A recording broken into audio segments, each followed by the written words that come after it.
Hi there, everybody. What about that reception last night? Did everyone have fun?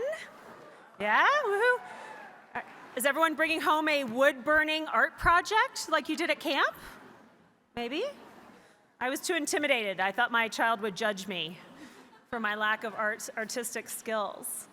Well, we're just so pleased to be beginning the closing plenary of this conference. We're so grateful that all of you came and that we're going to be getting back together on a regular cadence going forward.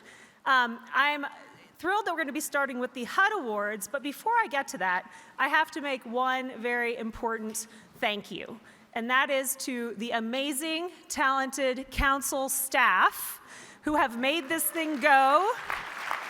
Hopefully many are in the room.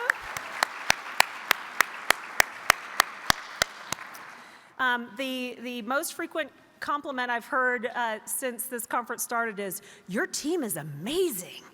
And I couldn't agree more. They're doing incredible work. So now I am so happy that we are here to announce the winners of this year's HUD Secretary Award for Public Philanthropic Partnerships. Every year, the Council is proud to jointly present this award with the U.S. Department of Housing and Urban Development. It's part of our long-standing partnership where we recognize grant makers and their public sector collaborators who together create innovative, place-based initiatives that have a lasting impact. My deepest gratitude goes out to Secretary Marcia Fudge. She and her team at HUD have been terrific partners, and we look forward to a long partnership going out for many, many more years. This is our 11th year presenting this award, so we are excited to honor the award winners in person for the first time since 2019. The award was established to recognize the difference that public philanthropic partnerships can make in accessible, equitable housing, in workforce development, in the lives of kids, and for families in disaster and building resilience, and so much more. And the award winners this year represent all of that. They're incredible stories. I hope you dig in, and we'll certainly be publicizing them in the weeks to come through council newsletters.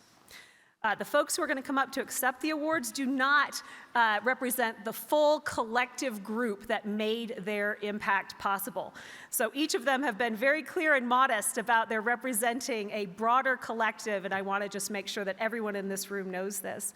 But oftentimes it's government agencies, nonprofits, banks, private vendors, universities, and other funders that have come together to do the incredible work that they have done.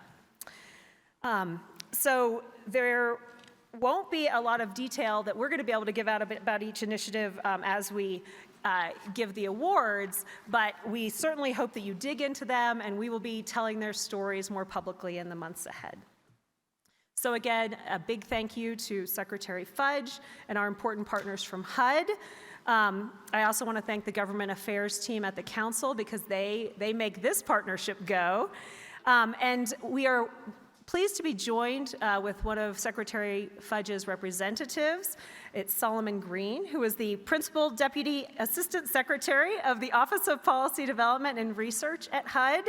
And in 2022, Solomon was appointed by President Biden to lead HUD's Office of Policy Development and Research. And I'm proud that he is a philanthropy alum, having previously worked at Open Society Foundations and other places. So he is a friend of philanthropy and a friend to the council. Please welcome Solomon.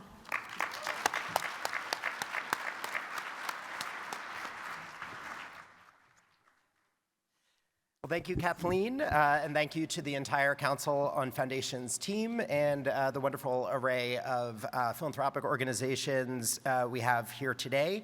This has been such a wonderful partnership between HUD and the Council of Foundation that has now lasted for over a decade. And today we are celebrating and honoring public philanthropic partnerships that are delivering such incredible impact on the ground in communities across the nation. And I'm delighted that we are modeling that spirit of collaboration between our two organizations as well. As Kathleen mentioned, I'm Solomon Green, and I lead HUD's Office of Policy Development and Research. For those of you who are not familiar with PD&R, as we call it, we are responsible for building the evidence base for pretty much everything we do at HUD, and also for supporting research, innovation, data-driven and community-informed policymaking in the broader housing and community development field. I've only been back at HUD for 1 year now, but this isn't my first time at HUD or even in PD&R. As Kathleen mentioned, I have a background in philanthropy, and I joined HUD in 2014 after more than 6 years in philanthropy, working at the Open Society Foundations and serving in leadership roles in several philanthropic affinity groups.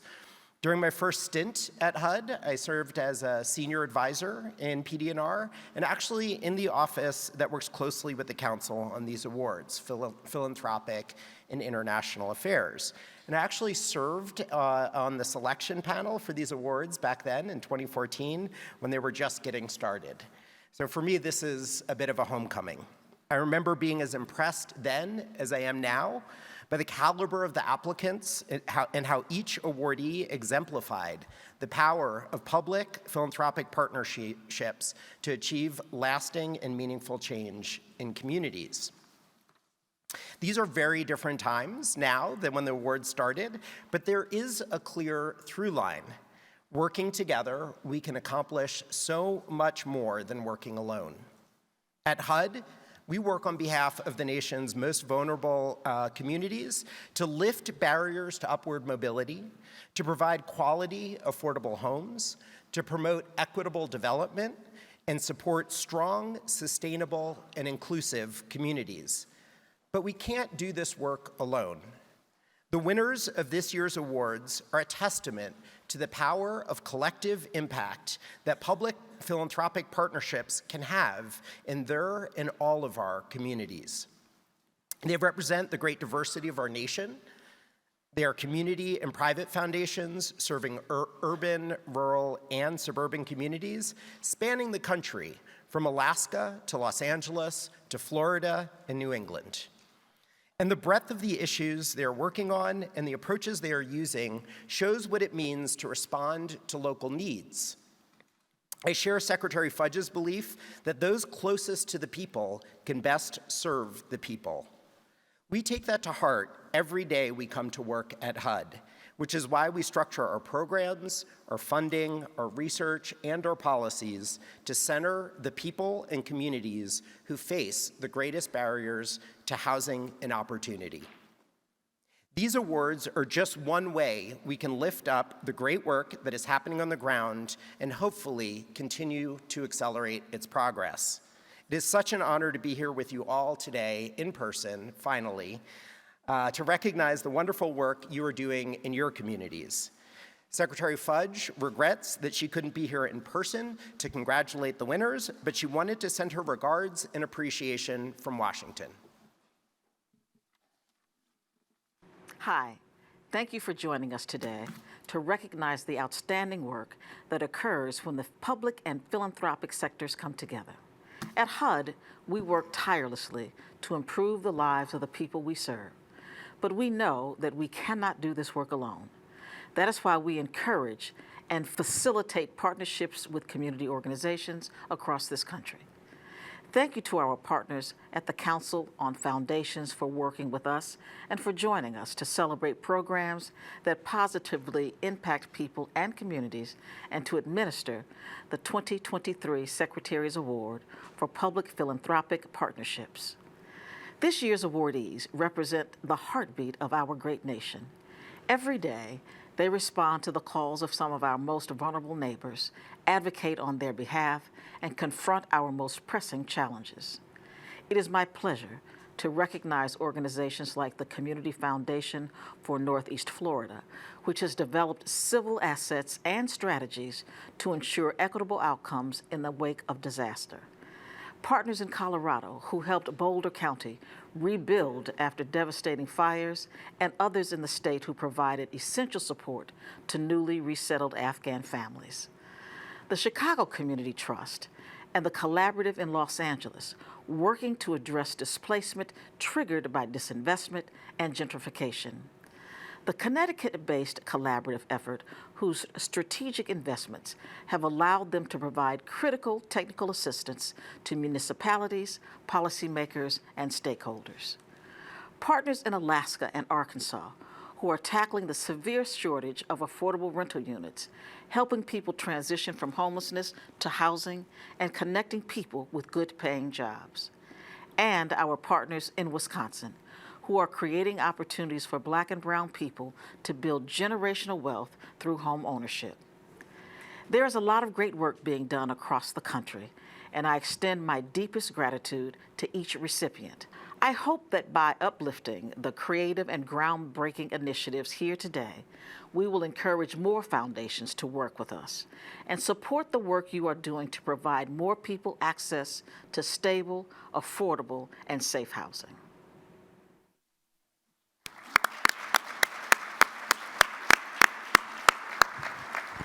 Well, Secretary Fudge stole our thunder, which she should be doing. It is her award. But this is the moment we've all been waiting for, and she previewed some of the amazing work of our awardees.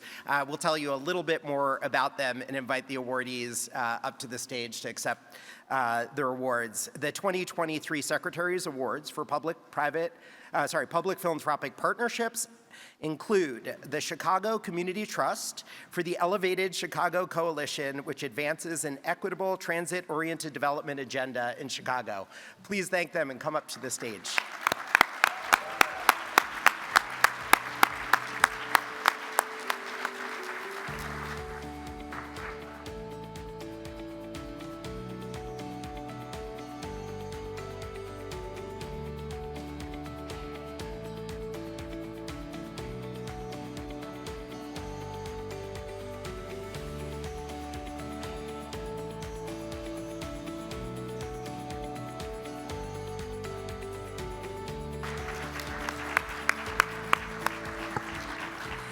Next, we're very honored to announce that the Community Foundation of Boulder County has won the award for its work in partnership in disaster response for the 2021 Marshall Fire here in Colorado.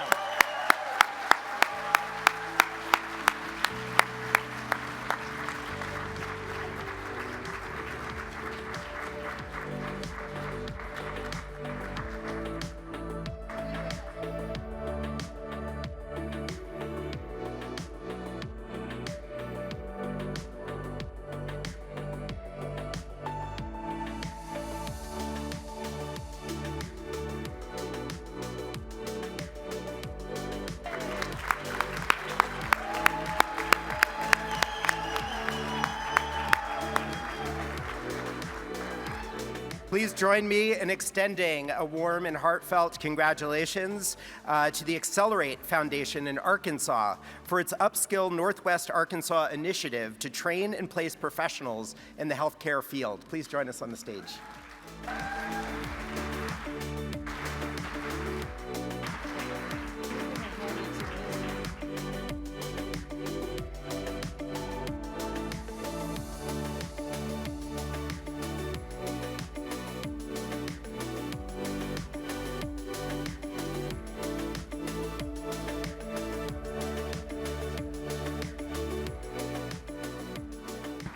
Wonderful. We're also thrilled that the Fairfield County Community Foundation in Connecticut has won the award for its partnership through the Fairfield County Center for Housing Opportunity to address the housing shortages.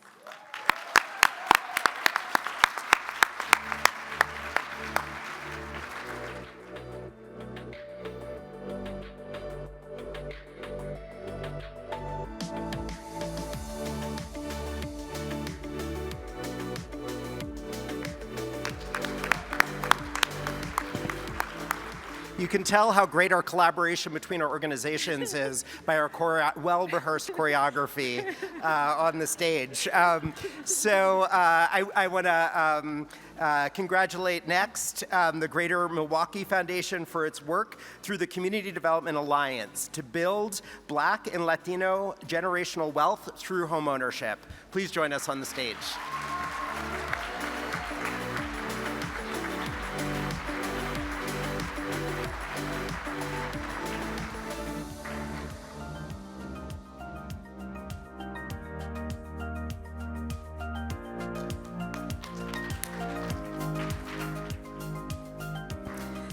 Wonderful. And Our next recipient is the Ralph M. Parsons Foundation in California for its collaboration on the Center for Strategic Partnerships to improve the lives of children and families. Congratulations.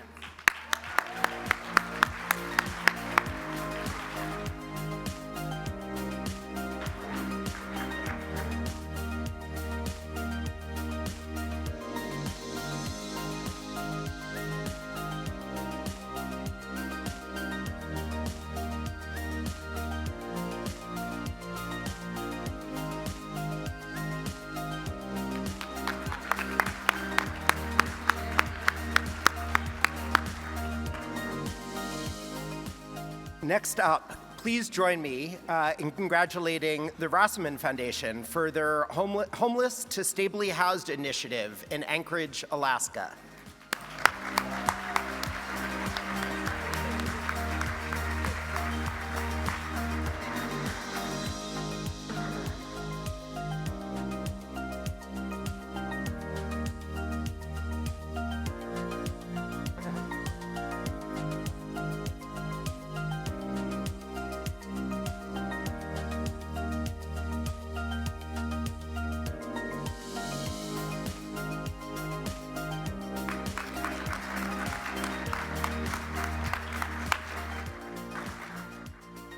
Wonderful. These really, truly are amazing stories. And next up is another Colorado group, the Rose Community Foundation, for its partnership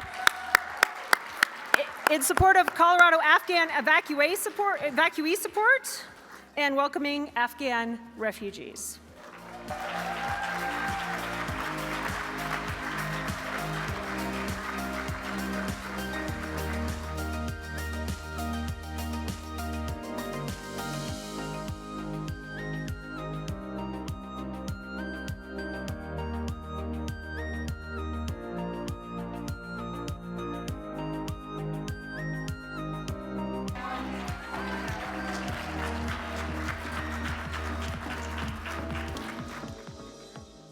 And last, but certainly not least, please join me in congratulating the Community Foundation for Northeast Florida for its work on the Strategic Partnerships Steering Committee to ensure equitable and shared prosperity for vulnerable populations.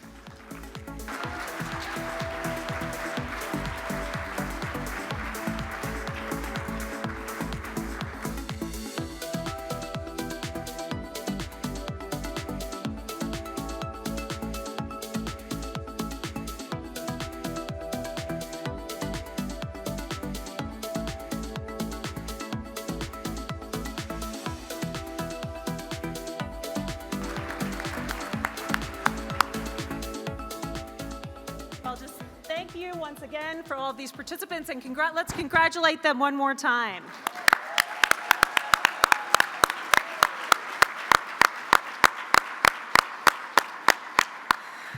Thank you, Solomon, and we're looking forward to many more years of partnership. And now it is my great honor to introduce Walker Sanders, who is the president and CEO of the Greater Greensboro Community Foundation, and he is also the chairman who helped get this whole conference pulled together. So please thank him, welcome him to the stage, Walker Sanders.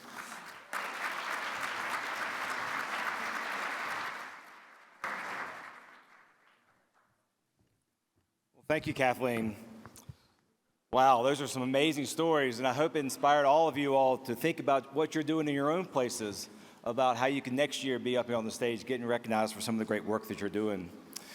Well, as Kathleen said, I'm Walker Sanders, and I'm president of the Community Foundation of Greater Greensboro. And I guess I need to start off by just setting the stage with all of my friends from the CEO Net who have an over-under out there if I'm going to drop the F-bomb during this presentation. And I wanted just to let those that know that took the under there want to win, because my board chair is in the audience and I'm on my best behavior.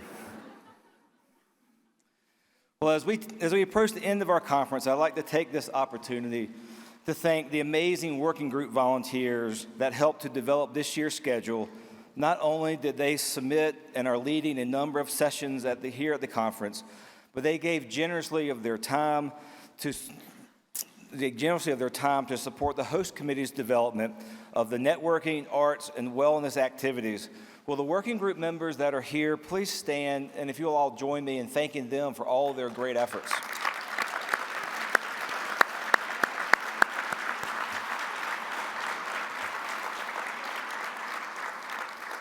And I'd also like to give another shout out to our host committee, who gave us the idea to support local nonprofits while we're all here. And I'm pleased to share that we are halfway to this goal of $5,000 to support these efforts. And the host committee has decided that they're going to use these funds to support the unhoused population across Colorado. So pull your phones out, and as you walk out, you can scan the QR codes. As we all say, we're all about place, and so let's all do our fair share to help those in Colorado and those from the host committee that have done so much to make this a special couple days for us to give back to the community. It doesn't matter whether you can do $25, $100, or $1,000. We can all do something that's meaningful, and let's show that we're all about place. And those that also know me know that I never get a microphone without asking people for money. So this is just another opportunity to do that. I think this is the first time that we've done this. So again, thank you to the host committee for coming up with a great idea. And last but not least, we've already thanked them once, but I don't think we can thank them enough, to thank the council staff that has been supporting the work of the working group and the host committee and all of the work that goes behind the scenes. So will the council staff, will you all please stand wherever you are so that we can recognize and thank you.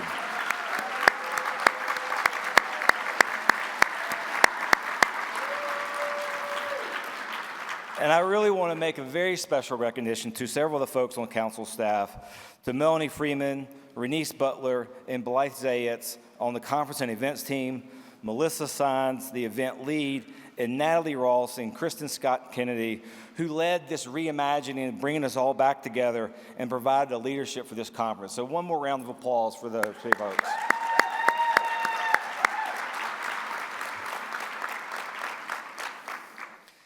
Well, it's been great to get back together in person, learning from one another. You notice there were no big-name national speakers here? That was intentional because we're all big-name national speakers in our own places. And wasn't it wonderful to hear those stories of what's happening from each other and learn from each other in doing that? And how awesome to be in Denver when the Nuggets win the NBA championship game. I'm from North Carolina. I'm not a Denver Nuggets fan, but as I was walking back from the restaurant after the game, it was hard not to get just caught up in the excitement. And what occurred to me as I was walking back to our hotel room, it's amazing the power that sports does to kind of bring folks together and really get a sense of celebrating place. And I thought to myself, gosh, wouldn't it be cool if after we made a big grant announcement on a housing initiative or a big funder collaborative, people or somebody just left their performance at a performing arts center and they were riding down the street going, yeah, I love this place. And if you think about it, we are kind of celebrating that, not in the same way, but as you walk through a park that maybe one of us funded and you think of all the children screaming and playing with each other, it brings a smile to your face. That's bringing unity to our community, or whatever the major projects that we're working on. Think about how we celebrate those with each other. And how do we begin to work with each other to kind of lift up all of these various stories so that we can begin to speak with one voice as a field? We often talk about, you've seen one foundation, you've seen one foundation. Let's change the narrative to start talking about, yes, you've seen one foundation, but we all have some common values in place. We're all about our local place. We're about engaging the local community. We're about our local board of directors. We're about supporting things and issues that are important in our community. While some communities may be focused on the unhoused, some may be focused on the arts, some may be focused on the environment, we share some core values. And for us as a field, we need to recognize those core values are going to give us that national voice to really begin celebrating place. The noise on the national level is so loud, nothing's getting done. But if we look on our local areas and our local communities, everything is getting done every single day, and it's inspiring. And I'm really excited about what's happening across the country, and what gets me charged up when I come to these conferences is to learn from all of you. So now we're going to hear about one of these stories. And it's my pleasure to introduce Michael Smith, who is the CEO of AmeriCorps, and Sandra Smith Baker, Chief Impact Officer at the Minneapolis Foundation, who are here to help us close out on a hopeful and inspiring note. How do we show love for our communities? Sandra, Michael, welcome to the stage.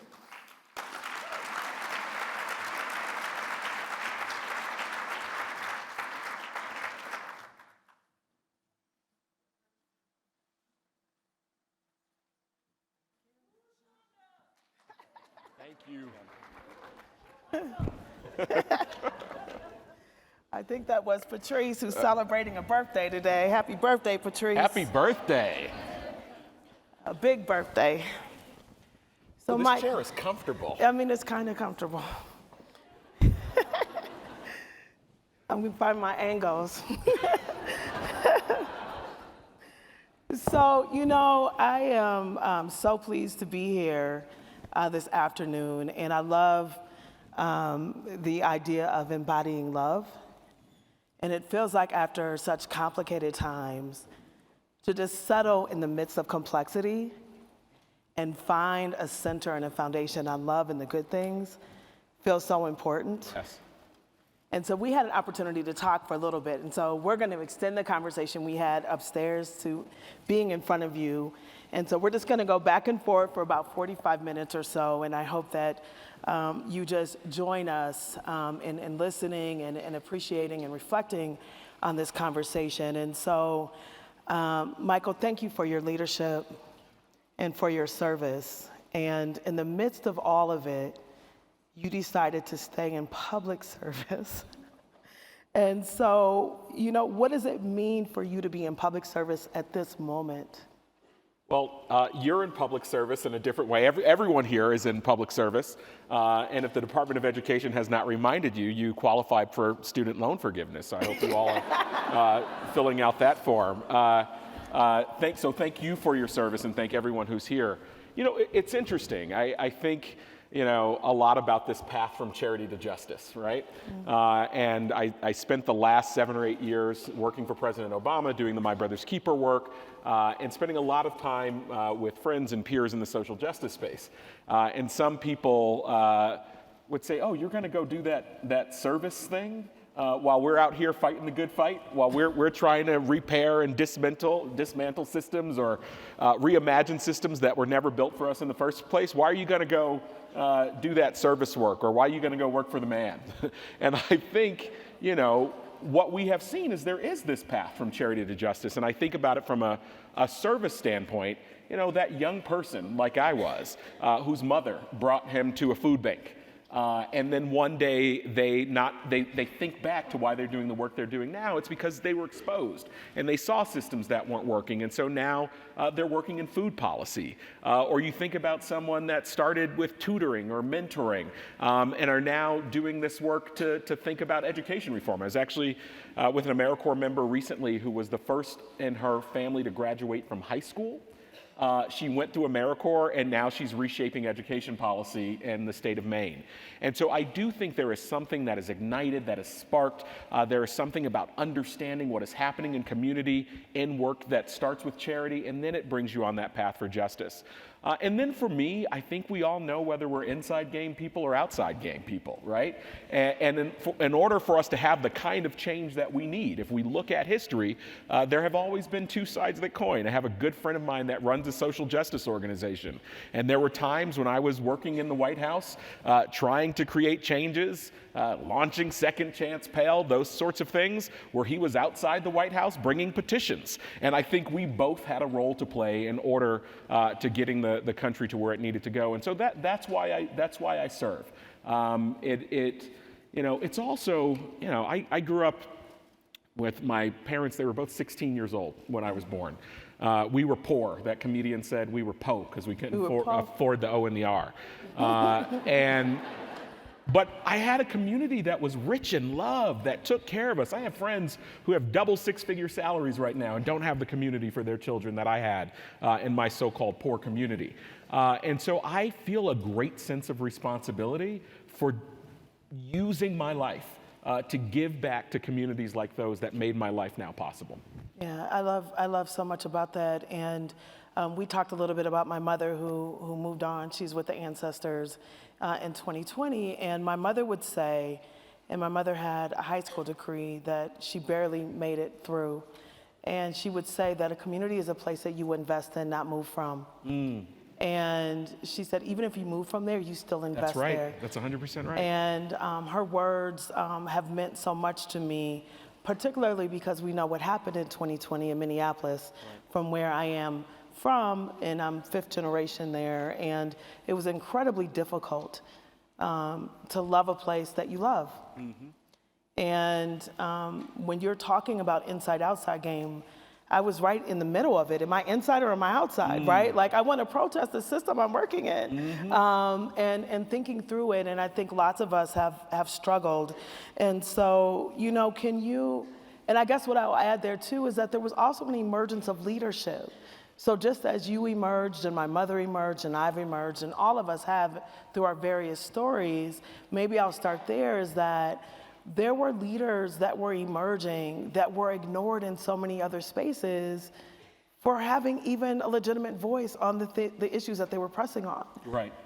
So what are we missing in terms of who we see as leader and who's not? Well, I'll give a short thought on that, but I actually want to bring this question back to you because you were living it. You know, when you think about these leaders emerging, I think about it in the way that Columbus discovered America. They were here. They were leading, they were doing work, they just came to the attention of folks that were paying attention to other things. And it's too bad that it takes a crisis, right? It's too bad that it takes a tragedy for us to realize that we need to invest in ground-up proximate leadership. And so we have to figure out, and I guess the question I have for you is, we saw after George Floyd was killed, so many people in this room and corporate philanthropy and big institutional philanthropy, they were reaching out to folks like you saying, how do we find the proximate, the grassroots, the local? And we've seen already corporate America beginning to retreat, and America once again getting uncomfortable talking about issues about race. So I guess the question that I have for you is, how do we make sure that these moments turn into movements and that they're lasting? Yeah, I mean, it demands a continued honest conversations and courage at every single table. That, you know, for me, the pain of the moment was how many of us we do this work so everyone thrives, right? So everyone in our community has opportunity, right? Like, think about all of our mission and our vision statements, and certainly those in the Twin Cities. And then pretty soon we're in a racial reckoning, and people are trying to figure out what is happening around race. Right. And you know, so how is it that we're reckoning?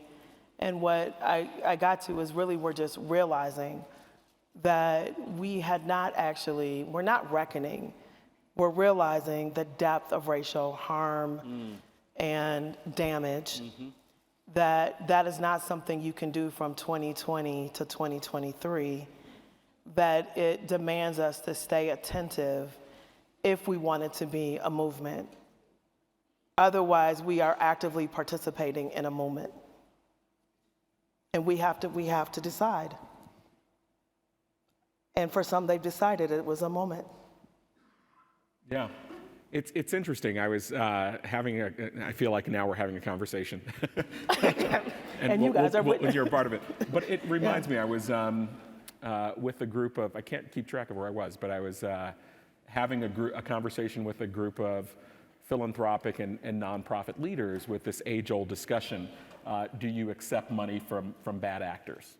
And there was a nonprofit that was going to get money from a organization, let's say it's a restaurant that had a bad reputation with the LGBTQ community, and they had a budget deficit, and this restaurant was going to offer them more than $1 million, and she was going to go take that money. And her staff led a little bit of an uprising, said, you can't take that money because they're against our values. And so I wonder, you know, I have my opinions on that. This is a longer conversation. But I wonder, you know, in those moments where other people are recognizing the leadership that already existed, is it our responsibility to push back a little bit more? Are we too easily allowing them to come in and allow us to be a part of something that's performative? Should there be more resistance? Or should we take those moments and figure out how to leverage it for the best? Yeah, I think this interview just turned corners on me. But I mean, I think that, Michael, one of the things and that I've recognized and I've been spending time on in Minneapolis and beyond is the one of, are you an activist or are you a change maker? And that as an activist, you're outside pushing, but on the inside, you have to understand the conditions. That you have to understand the limitations, and it is slower, it is strategic. I mean, they're both strategic, but in different ways.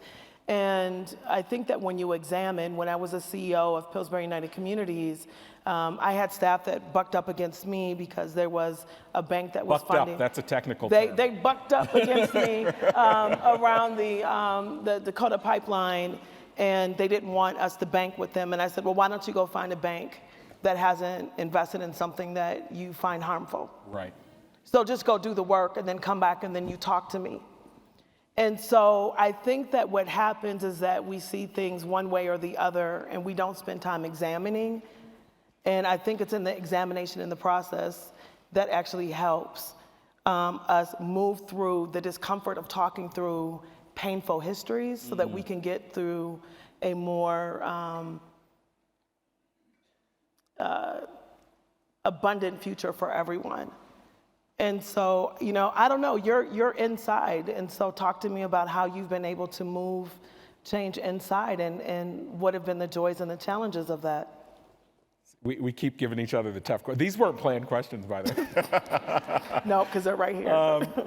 It's interesting. Activism happens in the inside all the time. Any of you feel like you've been internal activist? Yeah. The activism looks a little different. It's through a strongly worded memo. It is through that conversation that happens before the meeting starts and those 4 calls you make before the board meeting. Yeah, fair point. It is this funding strategy. I'm going to play my game this time, but I'm going to change the game next time. And so, I think my mere presence in the role that I am in is activist. I'm a gay black man, from a low-income community. Youngish, depending on who's asking the question.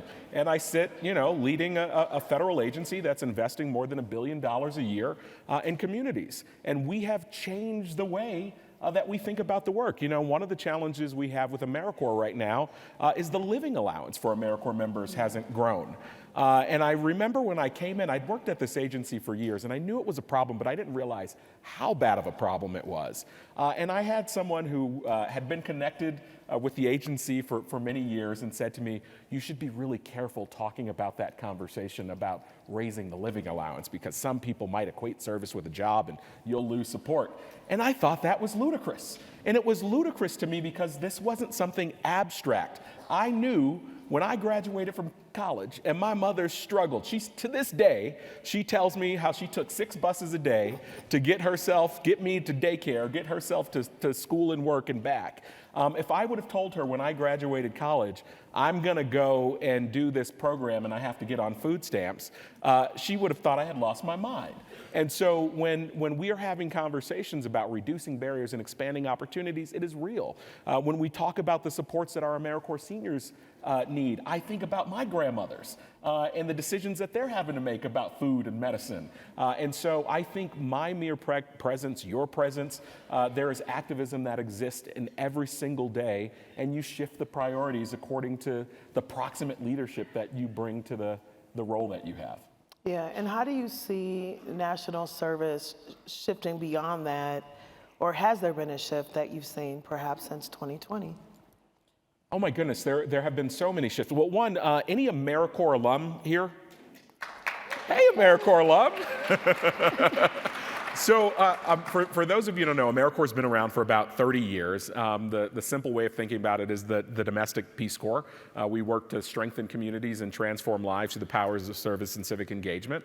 And currently, we have about 200,000 AmeriCorps members and AmeriCorps senior volunteers that are serving in about 40,000 locations across the country. And what's really exciting, in 30 years, we have 1.2 million alum who are in rooms like this that are creating extraordinary change. I can't go to into a corporate boardroom, a White House, a federal agency, where I'm not meeting AmeriCorps alum who thought they were having a year of service, but it turned into a lifetime of service in really remarkable ways. And so I would say a couple changes that we've seen. One, AmeriCorps has always been very flexible. I was just with Jeff Canada recently talking to folks at the U.S. Conference of Mayors, and I had the tragedy of having to speak after Jeff Canada. People say that all the time, but it's real if you have to speak after Jeff Canada. But he set me up. He said, before Michael says anything else, I want you to know in the early days of Harlem Children's Zone, we couldn't have got this off the ground without AmeriCorps members. And he said, also, I want you to know how many people we sent to school from Harlem who were AmeriCorps members and got the education award that you get from AmeriCorps. We have AmeriCorps members that are working on gun violence. We've got 15,000 AmeriCorps members that are working on climate. We have nearly 40,000 AmeriCorps members that are working in schools. And so AmeriCorps provides this great flexible structure to really meet the challenges and the needs of today. So as young people right now are figuring out what we're going to do about climate, what are we going to do about gun violence, how are we going to deal with this racial reckoning and make sure it's permanent, AmeriCorps is a part of all of those conversations. And I would say the other really interesting thing that happened is AmeriCorps is no longer a pit stop, it is a pathway. And AmeriCorps is becoming a workforce pipeline into the nonprofit sector, the social sector, government in all sorts of different ways. We've had a partnership with FEMA for 10 years called FEMA Corps, where they get to deploy AmeriCorps teams where they're needed most. They've hired 25% of our AmeriCorps alumni in the past 10 years. The most recent graduating class, 70% of them got job offers. We just launched something with CDC called Public Health AmeriCorps, $400 million partnership with CDC, which is intentionally going to bring in 10,000 new AmeriCorps members to work on public health now in the broadest definition of public health, from food insecurity to mental health to sexually transmitted diseases. And they're getting training, credentialing, curriculum during their service so that they are going to stay in the public health fields to build on that gap that we have right now after their AmeriCorps service. And so that's what we're seeing. Yeah, so that's incredible, and I know I have hired many AmeriCorps workers. Thank you. You are welcome. And serve on the board of AmeriCorps program. So one of the priorities that I understand is for AmeriCorps is bridging difference. Yes. Why is that a priority, and why do you think that will make a difference? I don't think I have to tell anyone in this room why we have to start thinking about bridging difference in a different way. When I spend time with my colleagues in the Department of Defense and the Department of Homeland Security, and it's been very public, one of the greatest threats that we see in this country right now is domestic terrorism. And one of the reasons people end up on that path of domestic terrorism is isolation, looking for a sense of identity, of purpose, of belonging that they have been missing from lots of different places. The Surgeon General recently said, coming out of the pandemic, we now have a loneliness crisis in the United States of America, and loneliness is leading to all sorts of mental and physical health challenges that we're facing right now. You look at the political climate where we can't even talk to one another. I have a dear friend whose mother has been like a second mother to me at times. But boy, she's gone a different direction in recent years, and our political views have gone in two different ways. It's hard for me to talk to this woman who loved me and took care of me at different times right now. And so if we're going to solve our great challenges that we're facing as a nation, we're going to have to figure out how we begin to build bridges and address polarization and address these political divides that happens. And when the Surgeon General, for instance, talk about the prescription to loneliness, he put service right there as one of the things that can make a really big difference. And when the White House had the United We Stand summit last year to counter domestic violence, to counter domestic extremism, AmeriCorps National Service was looked at as one of the key solutions, because there is something that happens when you are serving together. that allows you to see each other's humanity. You've seen this in Public Allies. You've seen this in City Year. We see this with our AmeriCorps NCCC program. When you are mucking and gutting a house, there is something where your strong ideology, the things that you're willing to say on Facebook and Twitter and Instagram, it all goes out of the window, and it allows you to see each other's humanity. And so we are really trying to figure out, how do we center service in doing what it has already been doing? And so we're trying to get smarter about that. So we are doing new research. We have a research cohort to better understand what is it, like programs Bridges USA, which is an AmeriCorps program, or the Selma Center for Nonviolence, Truth and Reconciliation, which is an AmeriCorps program. What is it about programs like that are using the power of service to bring people together, that are making a difference, unlike other things? And so we're doing research. We're also going to be doing training for any AmeriCorps member who wants it. So matter if you're serving in the environment, or serving in a school, or serving in a food bank, we're going to make sure that you have these bridging tools and resources at your disposal. And we're going to be funding some pilots so that we can have a better understanding of what this looks like, so we can hopefully proliferate this across the country. Yeah, Michael, so you brought up Public Allies. That's the board that I sit on.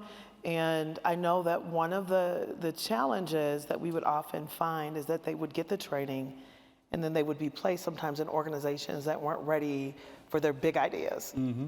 And are you still finding that, and are you working with organizations and helping them as well with some of the training and opportunity? Or are you finding that is a challenge? And if so, what are you learning? Yeah, I mean, that's training for everybody. Anybody here have new staff coming in where you're not ready for their big ideas? Okay, fair point. Fair point. Mean, look, I said I'm youngish, but there is certainly a generational divide that is taking place right now. I feel like I entered the workforce where we were taught, wait your turn. You know, you be quiet, you sit there, and one day you'll be sitting in this seat. Whew, this generation doesn't have that attitude. No, they do not. They do not. My pastor, who's about my age, he said, I think I was a part of the last obedient generation. This term obedience is gone. And so some of that, I think, is about the training that we provide for AmeriCorps members to understand how to come in and how to build alliances and how to learn. Make sure you understand the history of this organization. Make sure you understand the community. Make sure you understand things that have been tried before you come in here and try to dismantle things. And then there is also training that we do with organizations, and also making sure that we select organizations that are ready to work with AmeriCorps members. AmeriCorps members are not episodic volunteers. They're not someone that's coming in for 2 hours a week to do photocopies for you. They are people that are going to be an instrumental part of your staff. And for our nonprofit organizations that work with us, they find that they become transformative members of their staff for lots of different reasons. Mm-hmm. One of the themes that I've heard over the last day and a half has been about proximate leadership. And, you know, you and I are both, and imagine many people are working and still living in communities that they're from and very connected to. Sometimes in leadership, it's very hard to stay as connected as you want to be. So maybe that's the first question, is how in your leadership at the White House have you been able to stay connected to community and proximate? I mean, look, you have to be intentional, and I think we've seen all sorts of ways in philanthropy that it's been tried. I think there are still some foundations that have term limits, for instance, really trying to make sure that people don't get too fat and happy, and that they get back on the ground and serve. I know for my staff, not only here, but in previous organizations, I encourage board service. I personally spend a whole lot of time in the field. There is not a week where my cup is not overflowing with the inspiration that comes from AmeriCorps members in the communities that they're serving. But it also has to be intentional in things like your boards. Looking at your boards, who's serving on your boards? Do you have proximate leadership? Looking at your C-suite table, who's at your C-suite? It also comes to a time where we saw some really courageous leadership after George Floyd was killed that said, you know, I think maybe it's time for me to step away and step down and hand this over to the community. When I worked for the Case Foundation for 7 or 8 years, and one of the things that I did when I was there, we created a fund where community members had the opportunity to decide where our money was going. doing. And so it can't be something that is just lip service. It can't be just a focus group or a roundtable. It has to be a commitment that shows up in your policy and shows up in the people that sit around the table. Have you, so you've worked in philanthropy. I have. Would you share some of the lessons that you might have had working in philanthropy? You see how she asked that question? Share some of the lessons that I had in philanthropy. Yeah, so I worked for the Case Foundation for about 8 years. I worked for the Obama Foundation. I started my career in digital divide philanthropy. There are two things that I sit with. One is this notion of collaboration, which I know that we have all struggled with, where we are constantly asking our grantees to collaborate, but you know who's a really hard group to get to collaborate? Philanthropy. I got so frustrated, especially in my early days in philanthropy, where I was, trying to build bridges and trying to put something big together, and everyone wanted to have their own press release. Everyone wanted to have their own brand. Everyone wanted to have and we're dividing up this little bit of money into even smaller pools of money. And so I think we're getting better. I ran something called the Social Innovation Fund when I worked at this agency during the Obama Foundation, during the Obama administration. And that was a really incredible public-private collaboration. I think we see that through efforts like Blue Meridian, but it's hard work, right? It takes time. I was on the board of Venture Philanthropy Partners in Washington, D.C., and they tried to create this fund that was requiring their nonprofits to work together on a collective issue and community. And Carol Thompson Cole, who runs VPP, said it took them almost 2 years to get their grantees to understand that they were serious about it.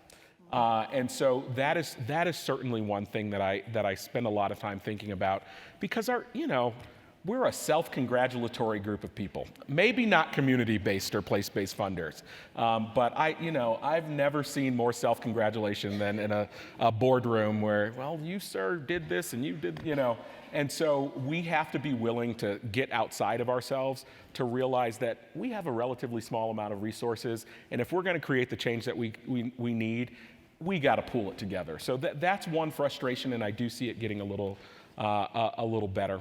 The other thing that I struggle with today, especially coming out of, and I'm about to think if I'm going to regret what I'm about to say, because I want to keep my good government job. And we will be a safe space for Michael and no one's recording. Okay. The other thing, frankly, coming out of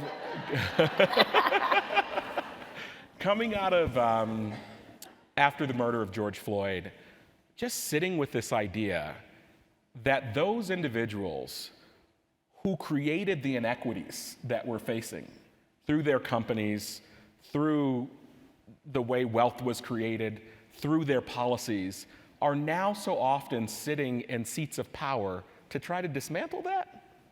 Does that work?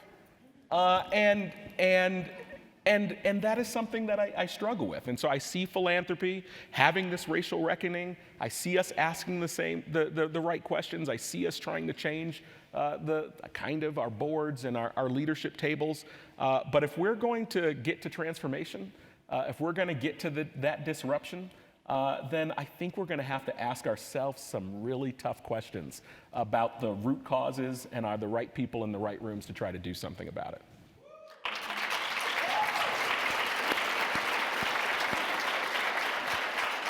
What do you think? Well, so what I was thinking was, if there was a readiness scale of like 1 to 10, like how ready do you think the sector is to have the deeper conversations? I don't know. You're close. I've been out for a little while. You're closer to it than I am. I do see progress. Yeah. Even this room. I think about when I was young in philanthropy. One of the whitest places I've ever been was a Council on Foundations conference back in the day. And so this room has changed quite a bit. Fair. The conversations that we're having has changed quite a bit. So I am hopeful, but I don't know. What do you think? You're a little closer. Yeah, we were sharing that 2020 has taught me to embrace, I guess, both sides of the coin, right? Joy and pain. That it was the most painful and joyful time of my life. There were so many things that were happening personally and professionally. Our city was literally on fire. It was watching things that were important to my family and many people that had worked on things, watching it go away, having people really be on the line, right, fighting for our rights and feeling like it hadn't gone anywhere, right, just feeling the deep, deep pain. And then watching the emergence of leadership and new organizations that were emerging and conversations that felt more courageous, right? And new coalitions being built. And so it felt like there was sort of this energy of renewal that was allowing for my spirit. It was like a balm on my spirit during that time. So while I might see where things were being stuck, I felt the growth of new energy and leadership that was really hopeful. And what I was hopeful of and what I remain hopeful is that our systems aren't so entrenched that the filters will allow for the investments of that new energy. That's what I continue to hope, and sometimes it is, and sometimes it's not. Yeah. Well, it's that idea the moral arc of the universe is long, but it bends towards justice. After George Floyd was killed, I was at the Obama Foundation at the time, and we had 2 national town halls with President Obama. The first one was really talking about how policing had to change, and the second one was about healing. And we were so privileged to have Congressman Lewis and what would be one of his last appearances. And I had to bite my tongue to go off camera to keep from the tears, because you could see him be transitioning, and also the even on the screen the reverence and respect. It was interesting, but he would always remind us about not only getting in good trouble, but at that moment he also reminded us not to forget the progress that was made, because this next generation coming in is a little impatient, and that's what we should be, right? We should be impatient. But he would say, people would come to me and say, we haven't made progress, and he said, let me tell you about my life. Let me tell you about the bridges I literally crossed. That's right. When was the last time that you spoke up and there was a dog? Well, it happens from time to time. But really taking the time to think about the mile markers and to celebrate those things and making sure that we remember those and keep our arm on that moral arc and keep bending it. It's cathedral building work, right? We may not all see that cathedral built, but we have to be satisfied knowing that we are putting down those bricks and we are putting in that stained glass that one day will be a mighty temple that will last for generations. Yeah.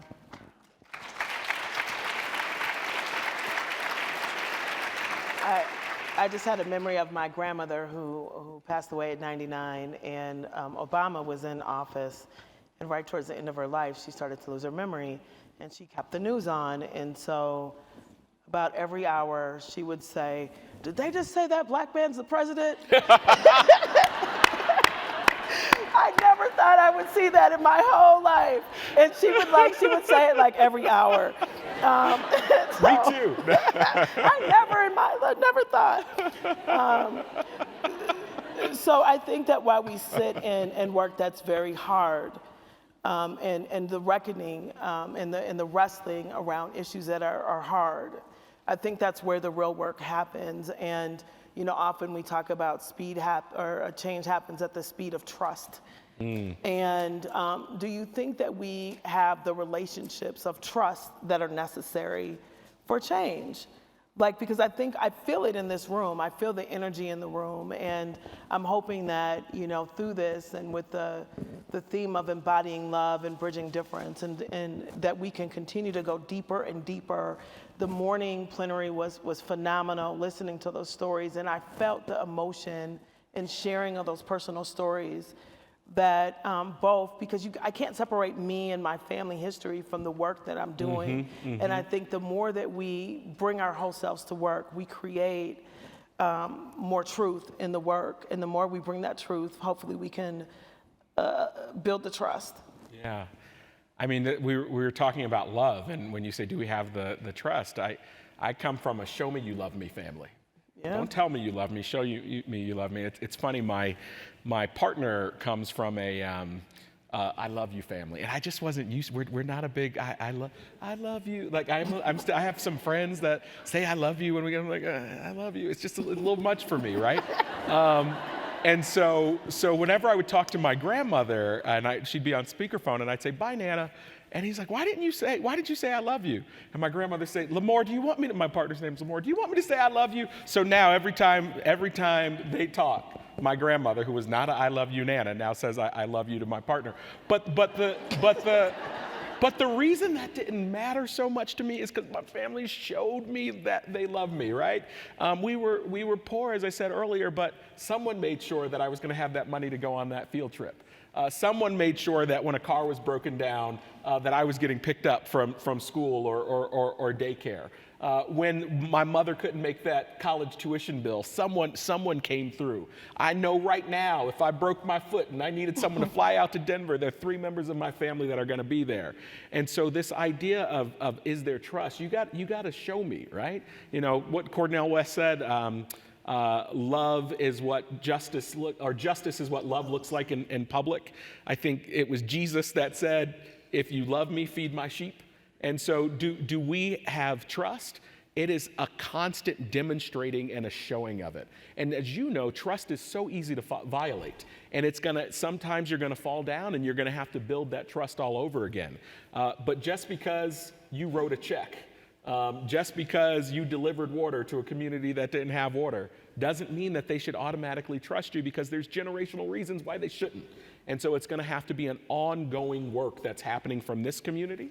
And by the way, even those of us that are proximate leaders, we now represent these institutions, and we're going to have to keep showing that we're worthy of the trust of our communities. That's right. That's right.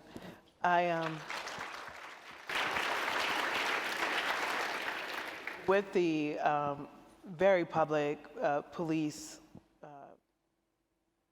murders and killings in Minneapolis, there's been so many conversations about this, and I'm just going to use this to sort of illustrate, is that folks are like, what is happening, and, what happened with this or not? And we had a training at the Minneapolis Foundation, and the trainer came in and said, what's happening are 2 different conversations. The broader community is having a conversation on what did the person do before the incident happened? And brown communities are having a conversation that's biological and saying, not again. Right. They're having a visceral reaction. Right. And this is happening outside of policing. It's happening in schools. It's happening in every system. Right. And I think that the hard work is closing the gap between the historical and the right now. Right? That you're understanding that you're also addressing trauma that's happening in there. And when you asked about what am I seeing, I do think that there has been more conversation around addressing healing and trauma that I've seen across the sector that is giving me a lot of hope. And I'm wondering if you are seeing that and addressing that in the programs that you have at AmeriCorps. Addressing trauma. Yeah. There are certainly programs, individual AmeriCorps programs that do that. I will just say, one of the great things about this new generation that is coming in is it's making us think about mental health and wellness in a way that we never have before. Not in just ways that we're working with communities that are doing mental health and wellness programming for communities, but making sure that we provide those services for our staff, and they're demanding it. We're taking time from the day. We're having conversations that just didn't happen when I entered into the workplace. And so that is something that is incredibly important. Just last week, I was in Michigan, and we were in Detroit, and we saw a couple Boys and Girls Clubs that had mental health professionals that are working in the Boys and Girls Clubs, and they are bringing in either MSW students or doctoral students that are working with young people in those Boys and Girls Clubs. Or I was in Atlanta, where we have AmeriCorps members that are working with the Morehouse School of Medicine that are actually working in public health clinics in the Black community across Atlanta to do some of that work as well. So I think, if we're going to solve these challenges, we have to make sure that we recognize that people come first. And we have to heal ourselves first if we're going to be trying to heal the challenges that are affecting our community. Yeah. So we are in here and in this sector, and there are lots of folks that might want to know how can philanthropy work in deeper partnership with the federal government and particularly with AmeriCorps. Well, thank you for that question. There are so many great examples that are already in this room. I know Walker was up here earlier. The Community Foundation of Greater Greensboro is already one of our partners. You should learn about their Black Child Development Institute, which is working with AmeriCorps members. This afternoon, there is going to be a session with our partners at the Mott Foundation, who I was just with last week, who is doing all sorts of incredible work with national service. AmeriCorps showed up in the middle of the Flint water crisis and has never left. Mott is going to be doing a session with our partners at the Service Year Alliance and with the United Way. What is the name of the county? The United Way of, I can never remember the name of the county where Flint is. Genesee County, thank you. The United Way of Genesee County, and I was with them last week. Not only are they putting AmeriCorps members in very traditional positions, but they've created something called the National Service Accelerator, which is bringing AmeriCorps members to work together to get professional development and training and access to careers. And you'll want to meet those folks because the head of the United Way of Genesee County, it was a part of AmeriCorps class number 1, and really just goes to show how it does spark a lifelong career. So go to that session. I think about the Schultz Family Foundation in Washington and work that they're doing around the National Service Challenge. Where during the pandemic, they said, all right, AmeriCorps, you're going to provide this minimum living allowance, but people need emergency funds. We can raise your living allowance. They need transportation. They need housing. These nonprofits actually can't fund some of this curriculum work that's happening, and so we can do that as well. So AmeriCorps was set up as a public-private partnership. We used to be called the Corporation for National and Community Service, in case some of you knew us by that name, but we rebranded under AmeriCorps. So I should stop saying CNCS? Yes, we're not, because no one knew what CNCS was. I didn't. Many people know what AmeriCorps is. I got it. And I hope that you understand the breadth of AmeriCorps. So we have the AmeriCorps programs like City Year and Teach for America and Public Allies and Food Corps and Art Corps and all of those. But we also have AmeriCorps Seniors, where we have 140,000 foster grandparents, senior companions, retired senior volunteers that are doing transformative work in communities. We have our NCCC responding to disaster. And we have AmeriCorps Vista, our oldest program, which are AmeriCorps members that are doing back office work. They're doing strategic planning, fundraising plans, helping to design and launch new programs. And so we work with philanthropies to make sure that we're moving AmeriCorps members on issues that you care about. So thank you. Some of you might not even realize that you're partnering with us, but you probably are. And we would love to figure out ways to partner with you even more, to think about how do we reduce barriers to make sure that national service is not just something for, rich folks that can take a gap year. I'm proud to report, by the way, there's been a wonderful transition in AmeriCorps where right now 40% of AmeriCorps members come from low-income backgrounds, and we are more diverse than the nation. So we're 23% African American. If you go to a place like California, we're 45% Latinx. And so we're doing better, but if we're going to reduce barriers so everyone can serve, we really need philanthropy to partner with us. Also would love your help on recruitment and recognition so that we can celebrate those that serve so people can see this as a pathway for them. Perfect. My last question, Michael, is what is bringing you joy and hope right now? Oh my goodness, so for anybody, I'm looking at my colleagues from HUD, anybody that worked in the federal government, the debt ceiling week was a challenging week because there was, it was an amazing groundbreaking deal, but there was these rescission of funds of the ARP dollars, right? And we had a lot of ARP dollars that hadn't been spent yet, and so everyone in Washington was trying to figure out what that meant, and it was really, really hard. But I also spent time on the ground with our AmeriCorps members, and one of the things I did is we had our AmeriCorps Seniors Conference, and we brought together some seniors that I have met over the course of the past year. And I sat on a stage with Grandma Elnora, a black woman who's about 80 years old from Tennessee, Grammy Fran, a former nun who's 83 years old. That story is a great story. She came here from Ireland in the 60s and as a nun, and a year later, I think she was married. But she's still she still has had a life of service, and she's an 83-year-old foster grandparent. I had Miss Candace, who is an amputee, who said she serves even more now because she understands how much it does for her. And I had a former vet by the name of Sean, who does work. And I just want to tell you why I am so filled with joy. Grandma Elnora told me that her son was killed when he was 19 years old. Her son was her only child, and he was killed in gun violence. And she said as she got older, she was mourning him all over again because she realized not only had she lost her son, but she had lost the possibility. She said, "I lost the opportunity to have a little grandchild come up and hug my neck." And I was struggling with that. And she said, then someone told me about the AmeriCorps Foster Grandparents Program. And she said, now I've been an AmeriCorps foster grandparent for about 10 years. I can't go to the store without somebody calling me grandma. And that's what service does. It heals, it transforms. It heals and transforms not only those students. In that same session, someone said, those little babies come up and they hug me, and when I hug them back, I'm saying a little quiet prayer over them. And I'm like, and then the tears really started rolling down my face.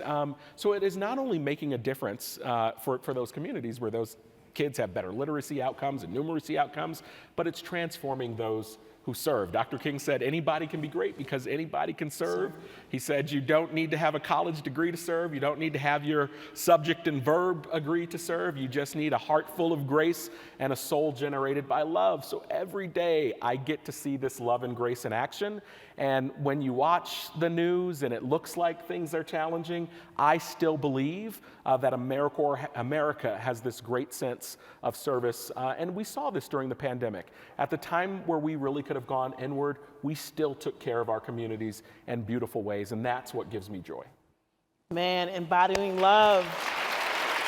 Thank you. My brother. I feel like I should say I love you. I love you. I love you. Thank you. Thank you, everyone. I don't know. Okay. Oh, there you go. Thank you, Michael. Can we get another round of applause for Chanda and Michael? Thank you for such a thoughtful conversation. I'm Kristen Scott Kennedy. I'm the Chief of Staff and a VP at the Council on Foundations, and this is our last plenary session. But don't worry, there is one more block of concurrent sessions after this plenary conversation. And we also have one final opportunity for you to network with each other from 3:15 to 4 upstairs in the lobby. Because we received so many amazing session proposals for leading locally, we are also happy to share that we are offering a webinar series called Leading Locally All Year, which will start after the conference ends, and you'll get more information about that over email and on our website very, very soon. Before we transition to our last session, I want to offer one more thank you to all of you for being here. Give yourself a round of applause for showing up. Over the years, we've heard from so many of you about how much you wanted the council to bring back a conference for community philanthropy. And so a year ago, at a board retreat in Arkansas, in Bentonville, we decided to do just that, but this time with an expanded focus on both community and place-based philanthropy. And since then, we've been working really, really hard to bring this conference to you with the help of our working group, our host committee, our staff, our speakers, our partners, and many others. And so at the end of today's session, I'd like to ask the working group and the host committee and the awardees to come up for a photo. And we also have a gift for you. We really hope that this conference has given you the inspiration, the fellowship, and the tools and resources to go forward and advance your work. And we're excited that we'll be back together in 2025 for Leading Locally.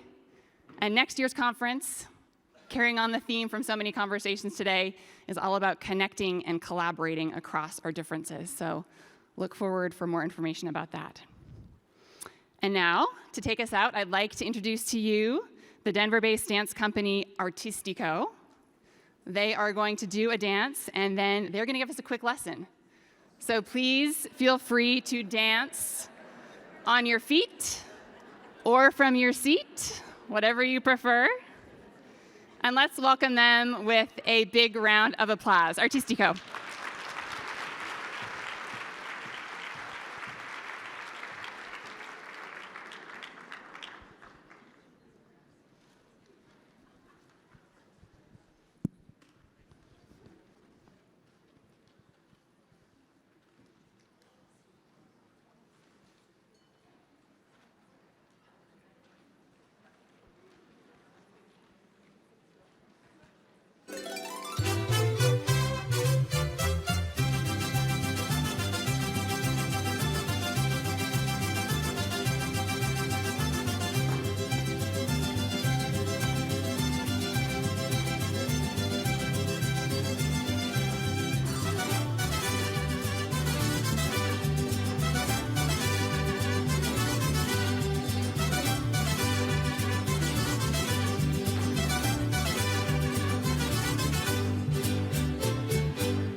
All right, hello.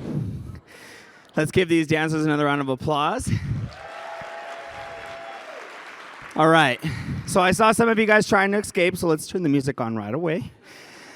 We're gonna go ahead and teach you guys a little bit of steps that you just saw right now. No, I'm just playing. But I want everybody to stand up, please. Shake it out. It's been a long day. We're gonna go ahead and we are gonna teach you guys a couple of steps though.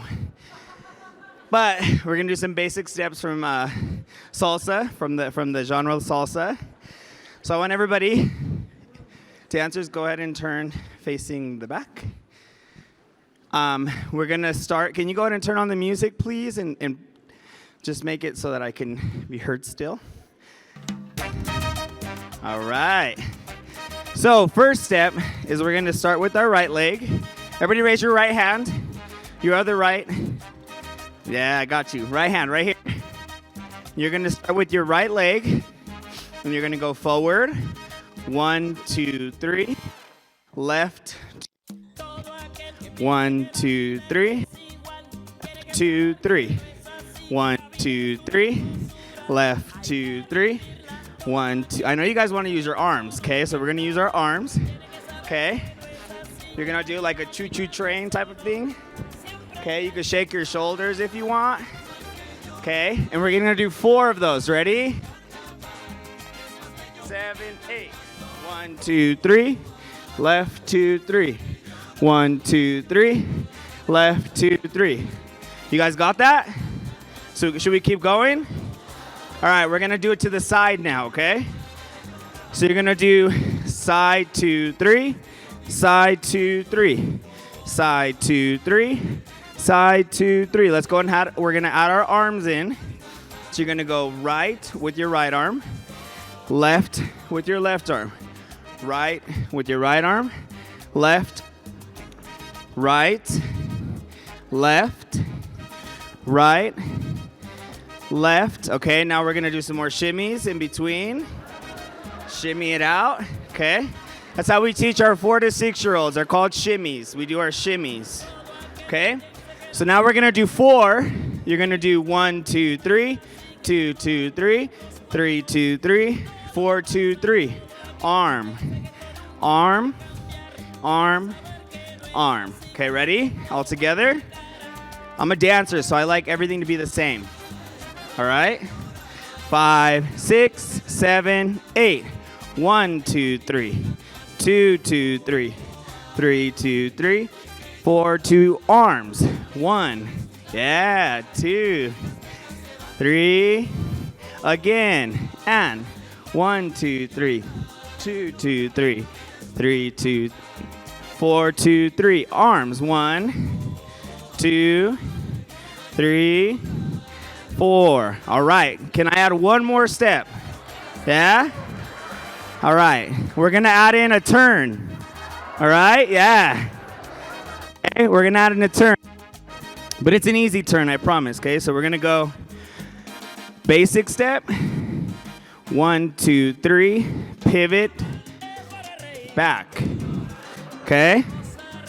Okay, so you're going to go right, left, pivot, left, right, left, pivot, left. Yeah? Yeah? All right, let's do it one more time. Let's try the turn, and then we'll do it all from the beginning. Ready? 5, 6, 7, 8. 1, 2, 3. 2, 2, 3. Turn, 2, 3. 1, 2, 3. And 1, 2, 3. 2, 2, 3. Turn, 2, 3. Yes, I see some people turning to their other right. Okay? Okay, I know we have 2 rights, but use the other right, okay? Let's try it again from the top. We're gonna add in the 3 steps. So you're gonna add in the 4 basic. Okay, then you're gonna add in the side arms 4 times. Then you're gonna add in the turn 4 times. 1, 2, 2, 2, 3. Turn, 2, 3. 4 times, okay? Yeah? Okay, ready? 5, 6. Can we get Celia Cruz a little bit higher, please? Ready? 5, 6, 7, 8. 1, 2, 3, 2, 2, 3, 3, 2, 3, 4, 2, 3. Side, side, side, side. Front, back, turn. Again, front, back, turn.